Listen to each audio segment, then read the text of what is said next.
Okay, rail fans, we're over here at T-TRAK and we are going to interview this gentleman here. Hi, my name's Craig Laing from Athens, Tennessee. This is my first national train show. This is my first module.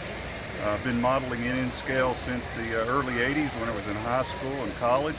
Had my own layouts, 3x6, 3x8, and took a hiatus for 20-some years and raised a family and got settled in my career. But I got back into the hobby last 4 or 5 years as a native of West Virginia. I'm very interested in West Virginia railroading. So what I've modeled here on this triple module, T-TRAK module, a scene in a community in the New River Gorge, the Chesapeake and Ohio Railroad, as it passed through southern West Virginia, followed the New River for low corridor access, and that gorge was very limited in land space down in the gorge. The station that the C&O built in Prince served a much larger community up on the plateau called Beckley. So if you were in Beckley and wanted to ride the train, you had to come down about 7 or 8 miles to the gorge down here to Prince. The building that you see there, the station, is a in-scale Blair line kit, 2 of them put together. It's a standard wood C&O depot in very early C&O colors of the yellow and maroon. What's standing in Prince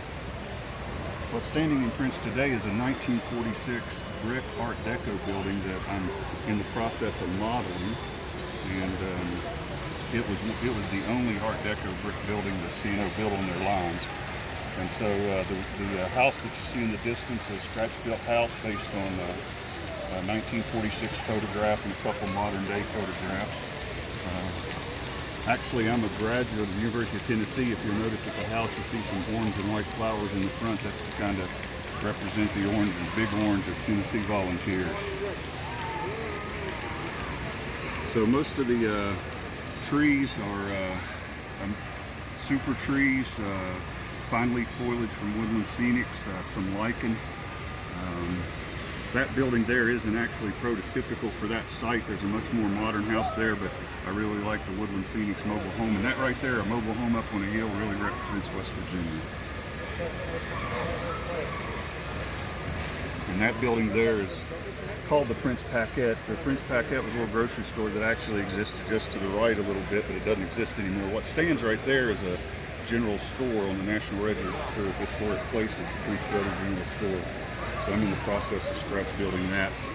But the general store is green and white, so that building kind of represents the general store that sits there today in the grocery store that's a little further to the right.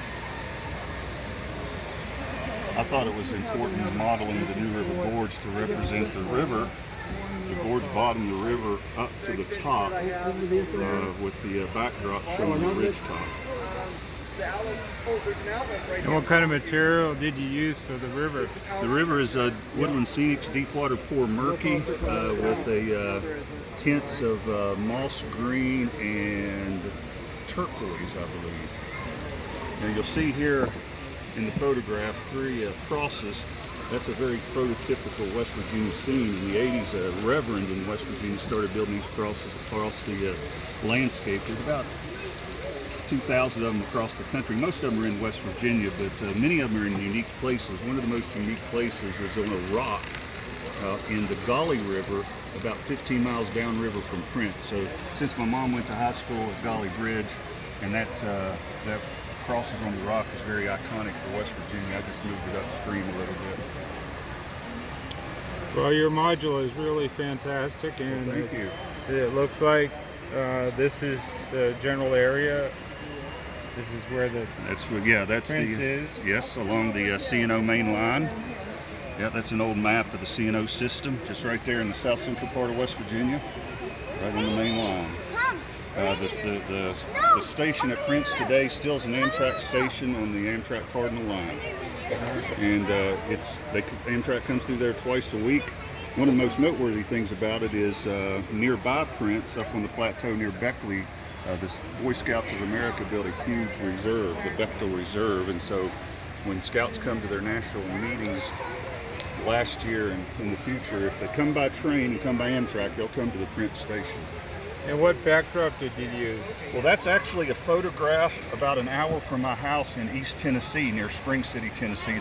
The New River Gorge is about 9 hours from my house. I didn't have time to get out there, so I wanted a good even summit across the ridge to represent the gorge. So that's the what's called the Cumberland Escarpment. The ridge and valley is where I'm taking the picture from, and the Cumberland Plateau is up on the top of the ridge.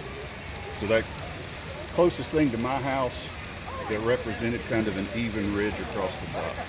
But it's just photographs printed out. And your real trees blend in really good with the photograph. Well, thank you.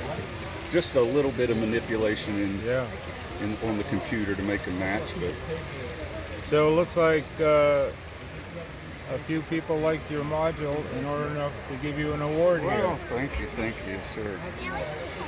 And you got best module from your group. Yes, sir. So this is Awesome. part of the national T-TRAK layout. We have a host group, Color Country T-TRAK from Hurricane, Utah, St. George, Utah. And they're kind of hosting us. And people have brought modules here from the Northeast, from the Midwest, from the South, and different parts of the country. Cool. Well, thanks again. You're welcome. And your name was? Craig Laing. And you're from? Athens, Tennessee. All right. East Tennessee. Thanks, Craig. All right, thank Bye. you.